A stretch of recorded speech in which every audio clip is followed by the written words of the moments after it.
An entire civilization vanished from Scotland without a trace.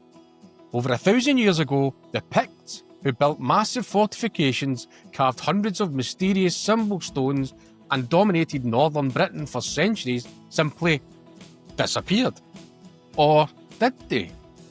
Because what I'm about to show you completely rewrites everything you thought you knew about one of Scotland's greatest mysteries. And here's the kicker. You might actually be descended from them. Let's forge the truth. The Picts controlled Scotland from roughly the 3rd to the 9th century CE. That's over 600 years of dominance across the Highlands and eastern coastlands. The Romans couldn't conquer them. The Angles couldn't push them back. They were, by all accounts, a formidable civilization. They left behind over 350 intricately carved symbol stones, a sophisticated communication system we still don't fully understand. They built massive fortified settlements that housed thousands. They traded with continental Europe and accumulated significant wealth. And then, around 900 CE, they just stopped existing. No more carvings. No more records. The Pictish language disappeared. Their culture vanished. This disappearance has baffled historians for centuries and spawned countless theories, from mass genocide to mysterious plagues to supernatural explanations. It's become one of archaeology's greatest unsolved mysteries. But here's the thing about mysteries. Sometimes they persist because we're asking the wrong questions. Let's start with what the Picts actually left behind. And trust me, it's not what you'd expect from a civilization that supposedly vanished without a trace. Tap O'Noth in Aberdeenshire is one of the largest hill forts in Scotland. Recent excavations revealed over 800 hut platforms, enough to house up to 4,000 people. That's not a village, that's an urban centre, and it dates to the 5th and 6th centuries CE, right in the heart of the Pictish period. Then there's Burghead on the Moray coast. Massive ramparts, dense occupation layers spanning 500 to 1000 CE, and evidence of metalworking, weaponry, and high-status artefacts. This was a fortified power centre that operated for 5 centuries. The material culture is equally impressive. Pictish silver hoards from the 4th to 6th centuries contain Roman silver mixed with uniquely Pictish craftsmanship, intricate brooches, vessels, bracelets. The Gallcross hoard and Norreys law hoard show pieces bearing Pictish symbols, alongside evidence of Mediterranean trade goods. And here's something fascinating. Vitrified fortifications. At sites like Dunnachair and Burghead, intense heat was used to partially melt stone ramparts, creating incredibly strong defensive walls. This required organised labour, advanced engineering knowledge and centralised power. Those 350 plus symbol stones, they're not random decorations. Recent radiocarbon dating pushes their origins back to the 3rd to 4th century CE, much earlier than previously thought. They represent a sophisticated communication system, possibly recording names, genealogies, or territorial claims. Symbols appear on stones, bones, metal, and cave walls across Pictish territory. So here's my question. Does this sound like a primitive society that could just disappear overnight? Because turns out, you can't lose an entire civilization when they're building cities, forging international trade networks, and developing unique writing systems. But here's where this mystery gets really interesting, and where modern science completely changes the game. Because while historians were debating what happened to the Picts based on incomplete records and archaeological fragments, geneticists were quietly extracting DNA from Pictish burial sites, and what they found? It's a bombshell that solves the entire mystery.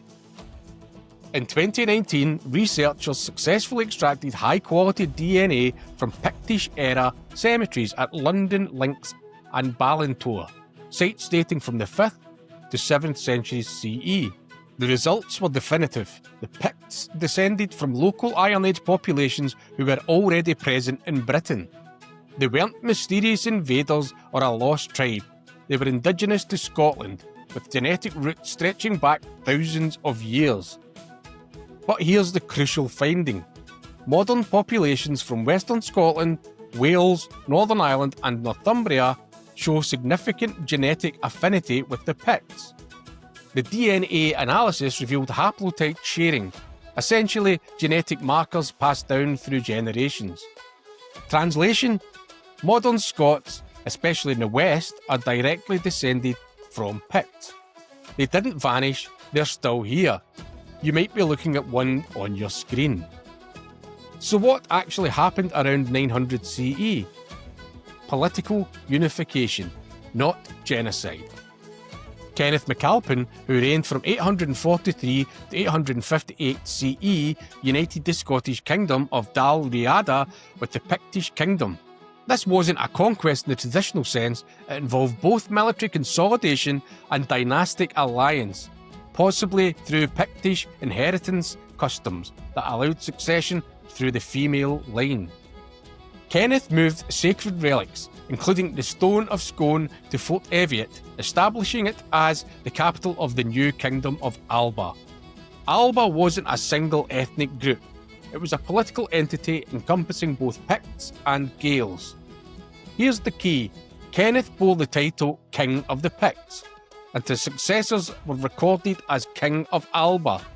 The Pictish identity didn't disappear, it merged into a broader Scottish identity. The language shifted to Gaelic, the culture assimilated, but the people remained. Archaeological evidence supports this. No mass population displacement, no sudden abandonment of settlements, no evidence of widespread violence or plague. Just gradual cultural transition as two kingdoms became one. So if the Picts didn't vanish, why does everyone think they did? Simple. The Scots who unified with them had written history. When the two cultures merged, the historical narrative became dominated by Gaelic-speaking scribes who recorded events from a Scottish perspective.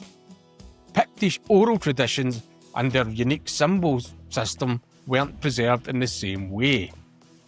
The symbol stones stopped being carved around the 10th century, not because the people vanished, but because the culture that created them had evolved into something new. It's like asking why Americans stopped speaking Elizabethan English. The language changed, but the people didn't disappear. The Viking attack of 839 CE, which killed most of the Pictish royal family, certainly accelerated political change, but it didn't erase the population. It just shifted the power structure that eventually led to Kenneth MacAlpin's unification. The mystery of the vanishing Picts is really just the story of cultural assimilation, something that's happened countless times throughout history when neighbouring people unite under a single political entity. So here's the verdict. Fiction. The Picts didn't vanish. They evolved. The evidence is overwhelming. 1. Archaeological sites show continuous occupation with no sudden abandonment. Tap O'Noth, Burghead, Rinne, these weren't ghost towns. They show gradual cultural transition, not catastrophic disappearance. 2.